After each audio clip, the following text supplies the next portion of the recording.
These notebooks are perfect. They're filled with a bunch of empty pages, and you can fill them up. You can draw, you can write, put the date, save it. I have oodles and oodles of journals. You know what, kids? I did not grow up thinking I'm going to be an author. But I always enjoyed taking a pad of paper like this and writing down things like about my best friend Audrey Bradley. Well, I wrote my first book, Buzzy the Bumblebee, when I found out that bumblebees are not supposed to be able to fly. I was so intrigued by that whole notion that, bumblebees' wings, according to scientists, are too little and their bodies are too big. And so I took that notion and answered the question, what would happen if bumblebees found out? Got into writing that way. I was in my 30s at that point, but I've written several stories since then.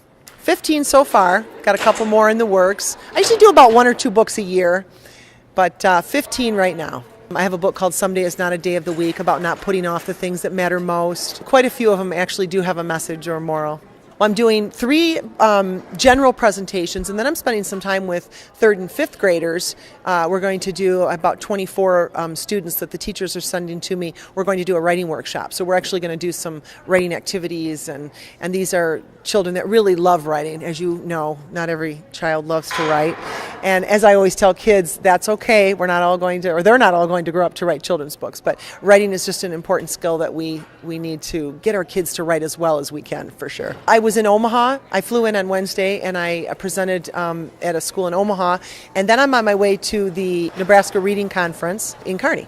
So I'm going there tonight, and I'll be presenting to teachers, to educators at that. It takes patience, perseverance, and practice. I talked a lot about in this presentation about, we don't hesitate to practice our sports that we love 3, 4, 5, 6 days a week, but applying that same amount of practice to the things that we're going to use our whole lives, whether it be reading, writing, math. So I think that the practice, the not giving up, the message that's in my first story, Buzzy, I think those are all the things that I would tell aspiring authors or writers. I really liked it. She was really nice, and she spoke really well, and I just liked her stories. I like fiction stories and nonfiction. Sometimes in school we have to do both. So I just like writing. She inspired me because she says you can use your imagination and do whatever you like to, and I think that's really cool. It was fun. It got a little long, but I'm not into writing, so it. Do you like to read though?